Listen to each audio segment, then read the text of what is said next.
Hello there, welcome to this video on graphing tangent and cotangent. We've made you super comfortable graphing sine and cosine. Now we're gonna go ahead, we're gonna mess with your head. We're gonna teach you tangent and cotangent. But have no fear, tangent and cotangent, they look oddly similar to another function that we have investigated in the past, the cubic function. So I want you to kind of maybe see some similarities there. But we're gonna go ahead and start off our investigation of the tangent and cotangent functions by asking you to compute these values using your knowledge of the unit circle. So go ahead, pause me, and this shouldn't take any more than maybe, I would say, 2-3 minutes, but compute these values. What are the values here for these functions? All right, hopefully you went ahead and pause me. What you should realize is that tangent, remember, is sine of theta over cosine of theta. And whenever cosine of theta is 0, we get an undefined value. So tangent of pi half, this is undefined. Tangent of pi halves, this is undefined, right? Because there, our cosine value is 0, okay? So we get undefined values there. And then for tangent of 0, here, sine is 0, so that makes this value 0. And then at tangent of negative pi fourths, well, sine and cosine are the same value at the pi fourths, right? But in quadrant 4, for negative pi fourths, our y value is negative, so we get a negative 1 here, and we get a value of 1 here. All right. Same idea with cotangent. So for cotangent, remember that this is cosine of theta over sine of theta.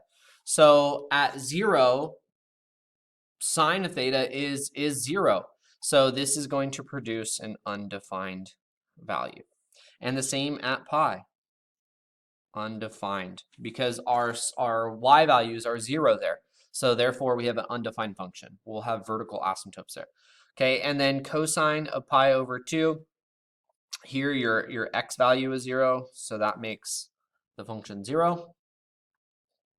And then same for cotangent. Again, cotangent is going to be 1 at pi over 4, and cotangent 3 pi over 4 is going to be negative 1 because our x value is negative, and that gives us negative root 2 over 2 divided by root 2 over 2, which is negative 1. All right, so I kind of went ahead and looked at these values because they play the key important parts for our function tangent of x and cotangent of x. And I'll just go ahead and kind of tie that in right now. You'll notice that we have a period of pi for tangent and cotangent. So it repeats every pi. That's our period, not 2 pi, like sine and cosine, every pi. It repeats itself. And at negative pi halves and pi over 2, we went ahead and we talked about this. Our function is undefined. We have an undefined function. So you'll notice there, right, that we get these vertical asymptotes. Every pi, we get these sets of vertical asymptotes.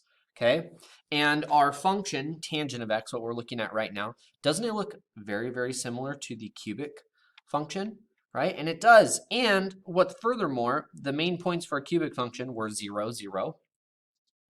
Whoa. And 1, positive 1. And negative 1, negative 1. Except here our domain values, our inputs are not positive 1, negative 1. We're at pi fourths, right? Right here would be negative pi fourths, and here is positive pi fourths. So those are our key features, or our key points that we're going to be using in order to graph tangent of x. Cotangent of x, extremely similar, except its first window goes from 0 to pi. We have undefined values at 0 and undefined values at pi. So you'll get asymptotes there. Okay, and then our key points, extremely similar, except it almost looks like a vertical reflection. So at pi over 2, my output is 0, but at pi fourths, my output is a positive 1, And then at negative 3 pi, or sorry, at 3 pi fourths, our output is -1. Okay, so cotangent, tangent look extremely the same, except they just have a reflection and kind of like a shift on each other. So here we go. For the functions, f of x is equal to tan of x and f of x is equal to cotangent of x. Both of these have a period of pi radians. So pi radians, which is the length of the interval between the vertical asymptotes where the functions are undefined. There is no amplitude for either function since they do not have a maximum or a minimum. The range, the output of these functions goes from negative infinity to positive infinity. So there's no amplitude. I mean, we can still have a vertical reflection or a vertical reflection and a multiplier to cause stretch and compression. And those would affect these values of 1 and -1. But there's no amplitude. Here are the table values if you want to refer back to these. Oh, I forgot my key points. Well, here they are for you in a table format, which is kind of what we did in our prior knowledge.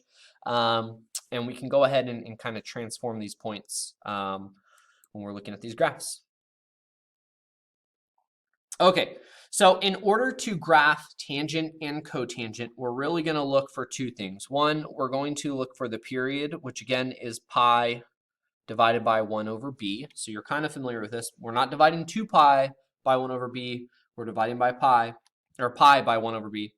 And then we're looking for a phase shift, again, which is our c value divided by 1 over b, okay? So although there's no amplitude or midline for tangent and cotangent, the parameter of a does create a vertical stretch or compression and or reflection over the x-axis, which is what I've kind of already talked about. And the parameter of k does create a vertical translation. So how are we going to go ahead and graph this? If you're looking for a step process, here we go. We want to determine the period and the phase shift. The scale of pi force radians is recommended for the x-axis, but if the scale doesn't work, again, we can divide our period by 4. Step 2, you want to locate the vertical asymptote on the left side of the first cycle, and then locate the vertical asymptote on the end of the cycle. Graph the point of inflection halfway between the asymptotes, and then graph the other two key points halfway between the point of inflection and each asymptote. Make sure to apply any stretch, compression, and or reflection and or vertical translation to these points, okay? So we'll go ahead and do that. Then it says draw a smooth curve that approaches the asymptote. So we want to get really, really, really, really close to them and then extend the cycles as necessary. Okay, so those are our step process. Let's go ahead and look at our first example. Determine the period and the phase shift, then graph 2 cycles of each function. So here they're requesting 2 cycles. So first, my period is going to be pi divided by the absolute value of 1 over b, which is 1/3. So my period is 3 pi. My phase shift, notice I don't have a c value, so my phase shift is going to be 0. Don't have one. All right, so tangent, I'm going to go ahead. Normally, our asymptotes are from negative pi halves to pi halves, okay? But I'm going to extend this. Our period is 3 pi. So each portion of the graph is about 1.5 pi. So we're always, for tangent, always centered at 0. That's our center, okay? And if you want, you can kind of think about, okay, I'm just going to plot that point. I'm going to plot 0, 0 right away. There's my center. Okay, so now I need to open up my window. I'm stretching it out, right? Our normal window is a period of pi, so I'm going to multiply that distance by 3, stretching it out. So each half will be pi, or 1.5 pi. So my asymptote is going to be at 1.5 pi right here, 1.5 pi negative. So here's my first asymptote.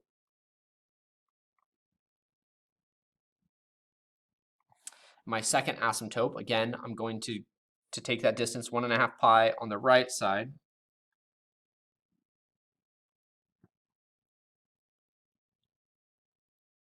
And there you have it, okay? Tangent, always centered at 0. So go ahead and add this to your graph. Always centered at 0. All right. So let's go ahead and then let's graph the other key points. So halfway between, like I said, is your central point. Okay, and then halfway between those, which is looks like it's going to be about 3 pi fourths, are going to be our other points. So here's the negative one, and then on the right side at 3 pi fourths we have a positive one. Okay, so there's our key points, and I'm going to go ahead and I'm going to draw a smooth curve through these points. So this is a point of inflection where we change our concavity, and now we're graphing up, and I'm going to approach those asymptotes. Okay, so that is one cycle. What I need to do now is I need to go ahead and graph another cycle. Can I fit any of these anywhere? I don't think I can. So I'll just do my best. I'm going to go 3 pi this way. So that would put me at 4.5 pi, which is about here. I'll have another asymptote off the graph. Okay. And then so in between at 3 pi is going to be our central point. Okay, and then halfway between our central point and our asymptote is going to be our other key point. So at -1. And then I'm going to go 3 pi fourths this way, so 3 units, if you will. And there's our other point. Okay, and I'm going to go ahead and, again, draw a smooth curve. All right, and there is your tangent function. There's the tangent function. All right, let's go ahead and look at our next example. Here we have cotangent of 2x, okay? So again, my period for cotangent is pi, and I'm going to divide by the 1 over b value, which in this case is 2. So here our period is pi over 2, a much shorter window than the last example. So period pi over 2. Okay, and our phase shift, again in this case, is 0. I don't have a phase shift. All right, so I'm going to graph pi over 2, and for cotangent, remember our asymptotes start at 0, and they went to pi. They went to pi. So here, rather than our graph being centered at 0, it starts, the asymptote starts at 0, and then our period goes to pi over 2. So a very, very teeny tiny graph. All right, there's pi over 2. And you know what, for the heck of it, because I know I'm going to have another period here, I'm just going to add in this asymptote. Can't touch this. Dun, dun, dun, dun, ch, ch. Do you guys even know that song? That was like made in the 80s, which was like 10 years before I was born. It's a good song. All right. Okay. So for this one, again, I don't have any changes to my midline, no vertical translations. So right smack dab in the middle again is going to be our central point between our asymptotes. So there's our central point. And then remember, halfway between your central point and your asymptotes are your other key points. So for this case, remember cotangent is kind of reversed. So to the left, I have +1, and then to the right, I have -1. Okay, and then here is our graph. I'm gonna get really close to that asymptote. I'm gonna change my inflection. I'm gonna curve down. Beautiful, magnificent. All right, and then 0, 0. Well, what is normally, I guess for a cubic function, not for cotangent. Sorry, just ignore me. I'm muttering to myself. Okay, so I have those key points, right? Halfway between your asymptotes, we have our central point, and then halfway between the central point and then our asymptote, we have our other key points. So for cotangent, right, I go up one, and then to the right, we go down one. So here is cotangent. We'll get really, really close. All right, that's cotangent of x. Beautiful, beautiful graph. All right, are you ready to try one on your own? Yes? Okay, I'm glad you said yes. Good job. All right, here's a practice problem. Please go ahead, pause this video and give this one a go. All right, hopefully you paused it. Let's talk about the period first, which is pi divided by absolute value of 1 over b. Your 1 over b value is 1/2, so we get a period of 2 pi, okay? Period of 2 pi. Phase shift was 0, right? You don't have a phase shift, so 0, okay? Our asymptotes, instead of going left pi halves and right pi halves, we're going to go left pi. So here's one of your asymptotes, should have been at negative pi. And then for the right side, you're going to go right pi. Okay, so remember, tangent is centered at 0, and then we go out. Cotangent will start at 0, and then we go over to the right. All right, so and then these points are just going to be in between -1 and +1. So here's what one cycle of your graph would look like. Did you get it?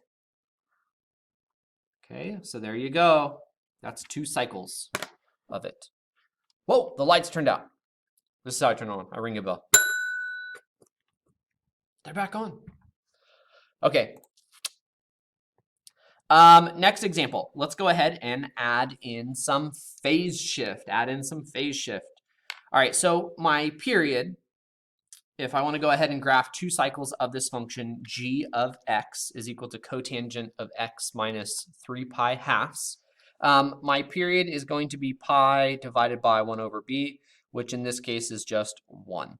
So I don't have any changes to my period. It's just pi. Every pi we will repeat. And then we'll go ahead and do a phase shift. So our phase shift is right 3 pi halves divided by your 1 over b value, which is 1. So we just get 3 pi halves. Okay. So we'll go ahead and look at our graph. So I have, we're going right 3 pi halves. So 3 pi halves is right here. So here's our first asymptote, starting here. Okay, and I'm going to go right 2 pi. So, or sorry, just pi. So right pi. And here's our second asymptote.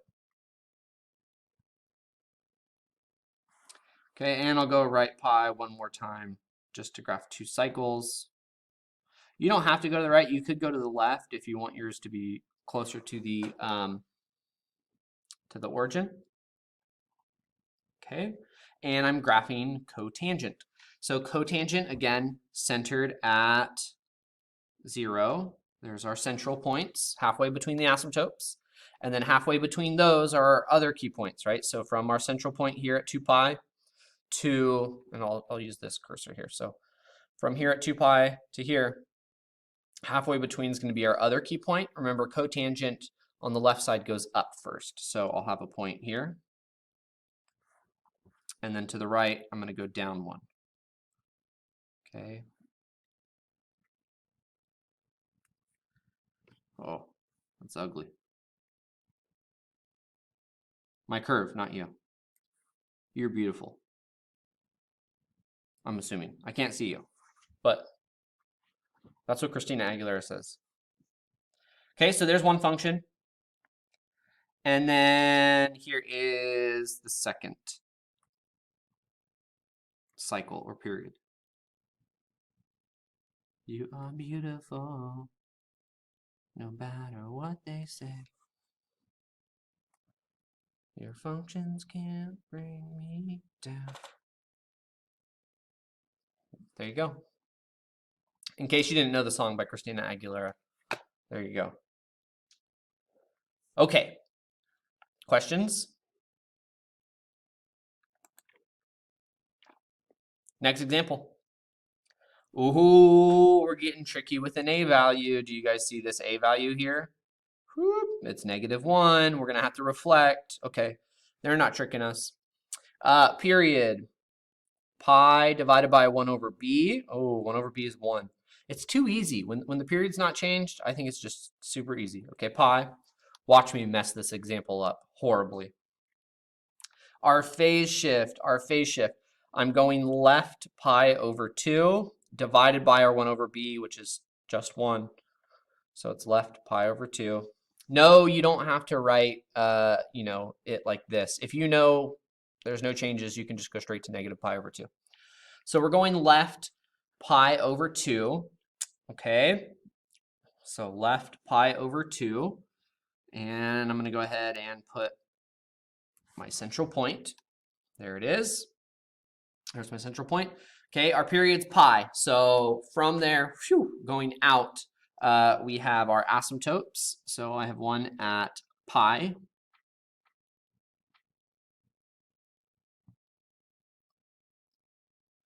And one at 0.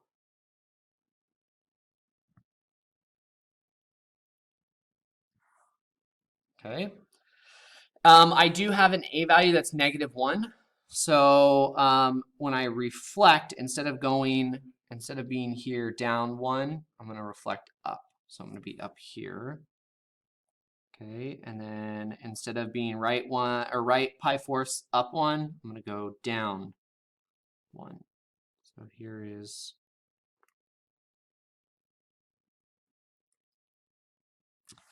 my tangent function. Looking pretty good. And then I'll go ahead and just draw a second cycle. Okay, centered at 0, +1, -1, voila.